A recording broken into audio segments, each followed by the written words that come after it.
Mais vas-y, continue. J'ai appris un mathématique, ça m'arrive. Ah, t'es devenu sérieux d'un seul coup. Ah, t'es devenu sérieux, impressionnant, ça. Il faut, c'est une vidéo sérieuse, sur un sujet sérieux. On va essayer d'être sérieux. Toi aussi, t'es devenu sérieux. Bah ouais.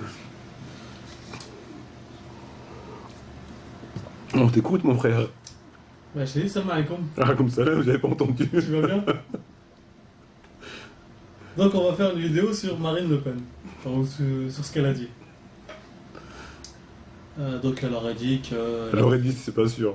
Ouais, moi, en fait, j'ai pas trop suivi l'actualité ces derniers temps. Donc, il semblerait qu'elle ait dit. En fait, ce qu'on aurait voulu savoir, c'est qu'est-ce que tu penses de ces déclarations quand elle disait que la France était en état d'occupation parce qu'il y avait des musulmans qui priaient dehors. Qu'est-ce que tu penses par rapport à ça? Lourde déclaration. Oh. Donc, avant tout, on va procéder à la formulation de Politesse. politesse. Donc, أعوذ بالله من الشيطان الرجيم بسم الله الرحمن الرحيم والصلاة والسلام على سيدنا محمد وعلى آله وأصحابه أجمعين والسلام عليكم ورحمة الله وبركاته. Frères et sœurs, assalamu alaikum wa rahmatullahi wa barakatuh, et le bonsoir aux éventuels non-musulmans qui écouteraient cette vidéo. Donc, je repars sur la question en fait. En fait, moi je voulais savoir, qu'est-ce que tu penses des déclarations? C'est la même question que tu avais posée il y a 20 secondes. C'est la même, mais on revient un peu dessus. Donc, tu penses quoi de ces déclarations par rapport à ce qu'elle a dit Les déclarations de Marine Le Pen. Oui. Ouais, elle avait dit qu'elle estimait que la France était occupée par le fait qu'il y avait des musulmans qui priaient dehors. Exact. Je sais pas ce que vous en pensez, vous. Ramzi, qu'est-ce que tu en penses personnellement, sincèrement? Bon, je pense qu'elle cherche de la pub. Je cherche de la pub. Ouais. Mais sinon.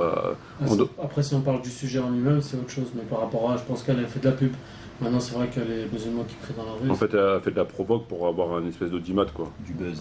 Pour être écouté. C'est ce que je pense. Du buzz. Par rapport aux élections. Mais est-ce que sinon, à côté de ça, les propos, ils sont comment? Ils sont déplacés, justifiés, pas justifiés Bah, je comprends qu'un Français qui voit des gens prier dans la rue, alors que bon, faut dire ce qu'il y a, ils essayent de leur faire des mosquées, des salles, etc. Ouais. Je comprends qu'ils soient choqués. Mais c'est peut-être pas le fait, par le fait qu'ils n'ont pas assez de lieux de culte. Qu'ils ont? Ils n'ont pas assez de lieux de culte. Ils n'ont pas assez de lieux de culte. Ouais. Des mosquées. Ouais, des mosquées. Massagides. Oui, c'est possible, mais est-ce que ça justifie ça, quoi?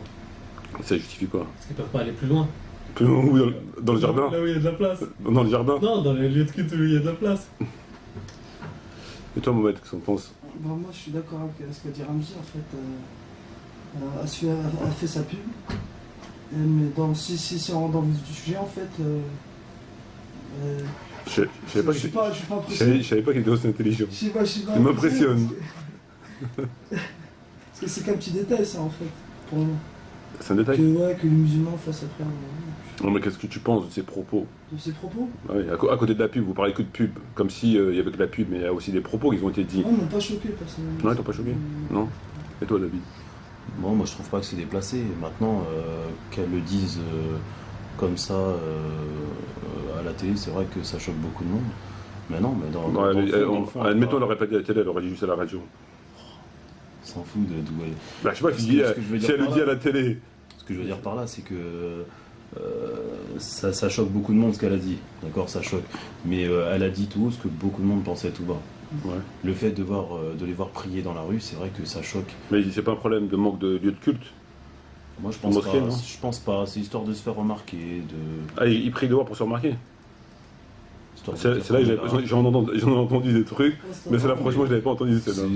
Prends des notes. Montre bien qu'ils s'en foutent de ce que les gens pensent. Ils font ce qu'ils ont. Non, mais la mosquée elle est pleine. La mosquée est pleine, mais il y en a beaucoup d'autres après. Pourquoi expressément celle-là? Pourquoi ils viennent? Non, il y a plusieurs mosquées qui sont pleines à Paris, en banlieue parisienne. Oui. Il y a plusieurs mosquées qui débordent, entre guillemets, qui débordent. Il n'y en a pas qu'une. Hein. Elle parlait de laquelle? Bah, elle a pas cité de mosquées, elle a cité les mosquées les plus connues, rue Mira, dans le 18e arrondissement, où il y a une concentration de musulmans, mais il y a plein de mosquées, même en banlieue parisienne, notamment pendant la Eid ou des trucs comme ça, il y a des mosquées qui sont où tu peux pas passer, même beaucoup, hein, je vais pas dire la majorité, mais il y a beaucoup de mosquées qui débordent. Ouais. Moi, en fait, ça me fait rappeler un signe de la fin du monde, quand le prophète Mohammed sallam il dit lorsque les mosquées seront pleines. Et que vous n'aurez aucune valeur et que les cœurs seront divisés. Il y a des signes parmi les dits du prophète qui parlent des mosquées qui seront vraiment pleines. En fait, si tu préfères, moi, ce que j'arrive pas à comprendre, c'est que on peut considérer à juste titre que les Français ils sont chez eux, d'accord? Bon, et que les musulmans ne sont pas chez eux. Pourquoi ils ne sont pas chez eux les musulmans? Parce que quand on dit musulman, le musulman il a une constitution. La constitution qu'il a, c'est l'islam, d'accord? Donc c'est le Coran et la Sunna. Et dans cette constitution, il y a des principes, il y a des lois, il y a une morale, etc. Bon, c'est que ou bien tu respectes ta constitution et tu te mets en conformité avec ta constitution, ou bien tu la respectes pas et tu te mets en conformité avec une autre constitution. Mais il faut choisir une constitution. Et le problème des musulmans de France ou d'Europe, c'est qu'ils jonglent entre deux constitutions en permanence. C'est que ou bien tu pars du principe que tu es musulman et qu'avant tout, il y a le Coran et la Sunna qui priment sur toutes les autres lois. Dans ces cas-là, tu pars pour faire complètement abstraction des lois françaises, parce que tu es musulman et Dieu te dit telle chose et les prophètes te disent telle chose, et donc tu fais complètement abstraction des lois françaises, peu importe. D'accord? Donc tu as choisi une voie. C'est comme le cas des Moudjahidines, etc., qui ont choisi cette voie. Ou alors tu pars du principe que t'es musulman, qu'avant tout c'est le Coran et la Sunna qui priment, mais que tu sais que tu viens en France et que tu dois, quelque part, adapter ta pratique. C'est-à-dire faire en sorte qu'elle soit le moins possible dénaturée. D'accord? Mais tu sais que en réalité, comme c'est le Coran et la Sunna qui priment, c'est les lois du Coran et de la Sunna qui priment. Mais tu adaptes ta pratique parce que tu sais, tu es dans une réalité, et cette réalité elle t'oblige justement de pas déranger les gens, etc. Donc tu t'adaptes à cette réalité, mais en sachant que tu fais tous les efforts nécessaires pour sortir de cette contradiction, etc. Ou alors, il y a une troisième possibilité, tu pars du principe que, et c'est l'avis de la majorité, c'est la position de Tariq Ramadan, de la plupart des gens qui entendent à la télévision, des recteurs, des imams en France, ils partent du principe qu'ils doivent s'intégrer. Donc à partir du moment où ils partent du principe qu'ils doivent s'intégrer, que rien dans leur religion ne leur interdit de s'intégrer, dans ces cas-là, ils doivent se soumettre à la situation nationale, ils doivent se soumettre aux lois françaises. Donc s'ils estiment que pour eux, c'est pas bien de prier dehors parce que ça gêne, ils doivent se soumettre à ça. Mais ils ne doivent pas être scandalisés par rapport à ça. Ils doivent être comme des citoyens à part entière, comme les Espagnols, comme les chrétiens, comme les témoins de Jéhovah, comme les Portugais, comme les Indiens, les Hindous. Ils doivent se soumettre aux lois françaises parce que c'est des citoyens à part entière. Tu comprends ce que je veux dire? Donc, mais il faut qu'il y ait un moment donné où il faut choisir sa position. Mais le fait de jongler constamment entre deux constitutions, tantôt c'est le Coran qui prime, tantôt c'est la loi française, tantôt c'est la loi française, tantôt c'est le Coran, ça n'a pas de sens. Ça n'a pas de sens. J'ai bien compris, en fait, tu as dit qu'il y avait trois positions. La première, j'ai très bien compris, la dernière aussi. Mais la deuxième où tu dis que bon, bah, tu sais ce que tu as à faire, mais tu essayes de gêner le moins. C'est pas justement celle-là qui ne pas savoir où ça en est? Non, c'est pas celle-là qui joue. Non, pas du tout, parce qu'il existe trois positions des musulmans en France, trois catégories de musulmans en France. Tu as la première catégorie de celles et ceux qui estiment qu'il n'y a aucun compromis à avoir. C'est-à-dire qu'on marche avec le niqab, avant tout c'est la loi d'Allah, c'est le Coran. Même si c'est une politique droit dans le mur, mais ils pensent ça. Dans ces cas-là, ces gens-là ne peuvent pas rester en France. Parce que tout est en contradiction avec ça. Donc, forcément, ils vont se heurter à beaucoup de problèmes, au travail, à beaucoup de choses. Et ils vont être tout le temps stigmatisés, etc. Donc, ces gens-là, s'ils adoptent cette position-là, ils n'ont pas à rester en France dans la mesure où ils touchent des allocations familiales et que tout est contraire par rapport à leur religion et que eux, dans leur état d'esprit, ils n'ont pas de compromis à faire. D'accord? Il n'y a aucun compromis à faire. Il y a cette première catégorie. Il y a la deuxième catégorie qui est la mienne, où on sait que ce qu'on fait, c'est en contradiction par rapport au fait de se soumettre à un gouvernement qui n'est pas musulman, par le fait que tout est en contradiction par rapport à notre religion, qu'on ne peut pas donner la zakat parce qu'il n'y a pas de gouvernement islamique, qu'on ne peut pas aider nos frères parce qu'on est impuissant et qu'on est impuissant du fait qu'on est soumis à un État. Enfin bref, il y a l'ensemble des lois qui sont en contradiction. On le sait. Mais, dans le quotidien, on s'efforce de se rapprocher, tant bien que de mal, de la pratique, de la conformité de la religion. On s'efforce. C'est-à-dire, dans le quotidien, on n'est pas la troisième catégorie de musulmans qui vivons notre islam, on estime qu'on a tout à fait notre place en France, qu'on doit s'intégrer, etc., qu'il n'y a pas de problème. Donc, tu vois, c'est une position intermédiaire. Donc, on a conscience de ça, et que, par conséquent, on ne va pas aller à l'encontre du système français, puisque ça ne serait pas une bonne chose d'aller à l'encontre du système français, mais on est conscient qu'on est en contradiction par rapport à notre religion, et on s'efforce de se rapprocher tous les jours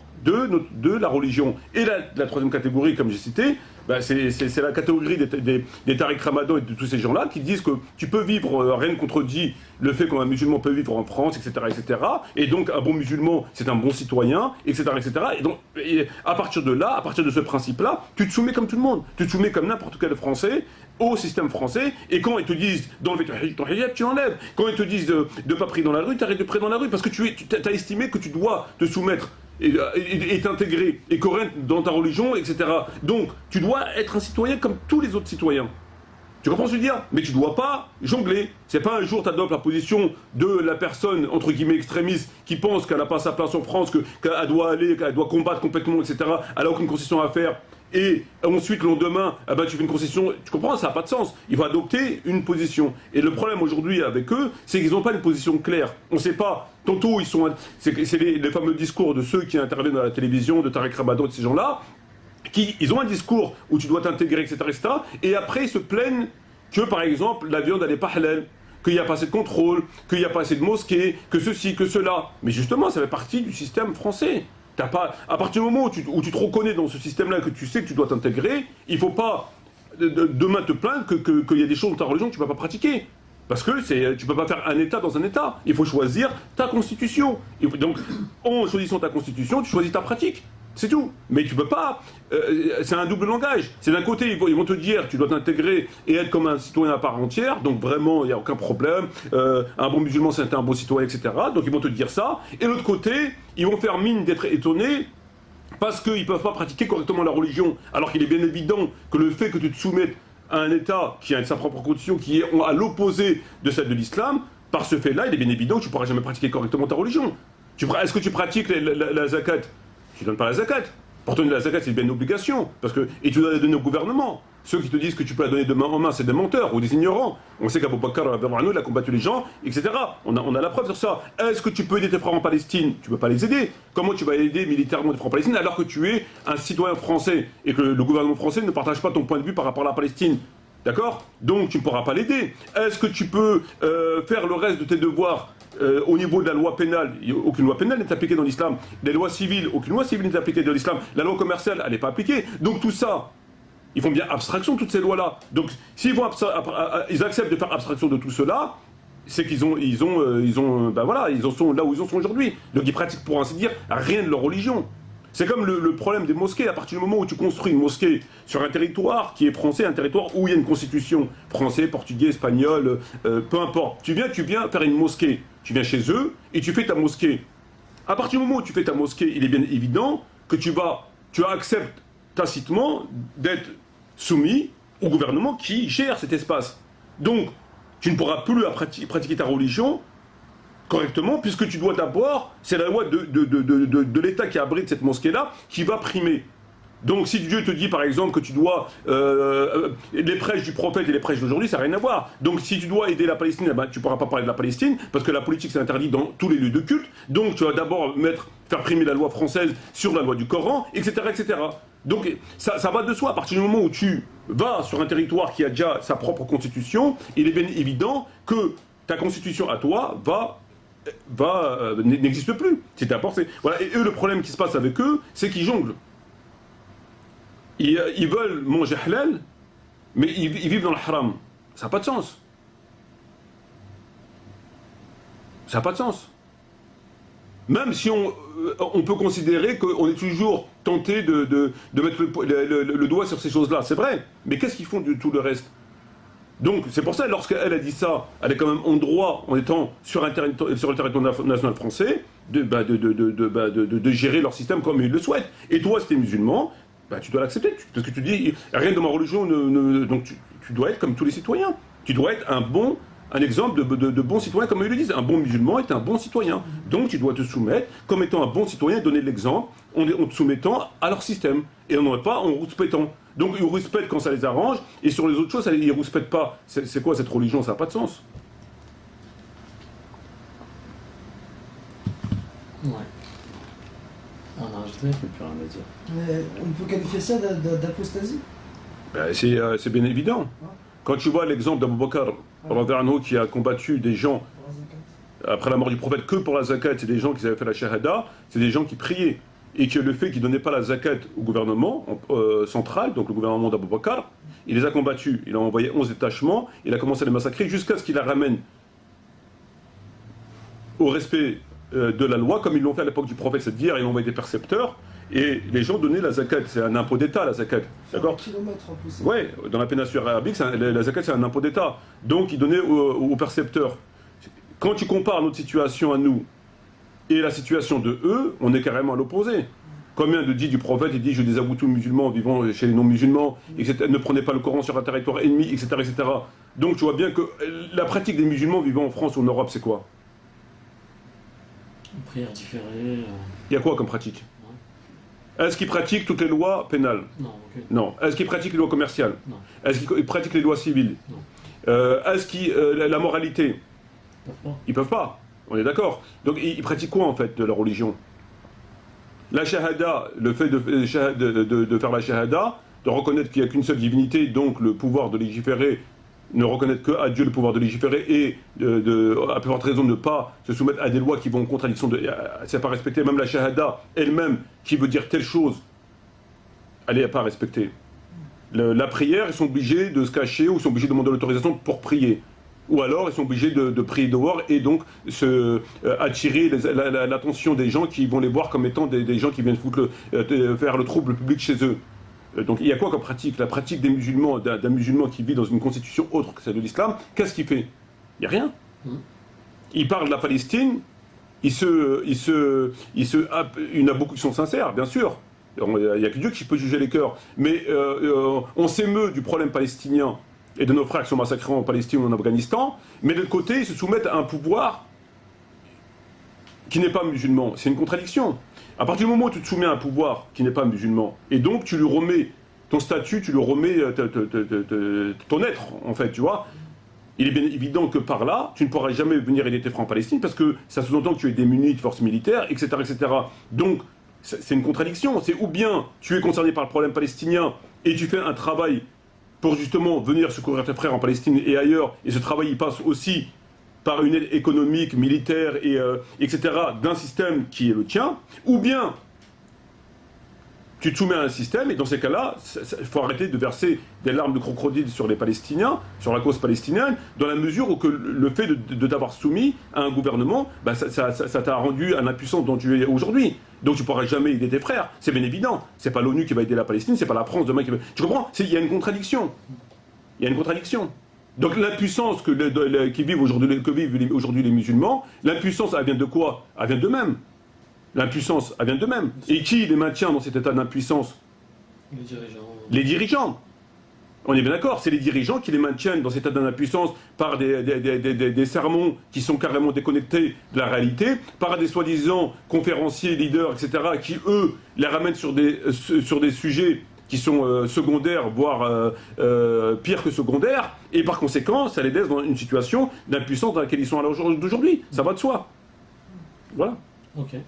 Donc tu vois, il y a un moment donné, il faut savoir où elle est ta place, et il faut te mettre en conformité avec ton principe. Okay. Voilà. Je te remercie mon frère. De rien.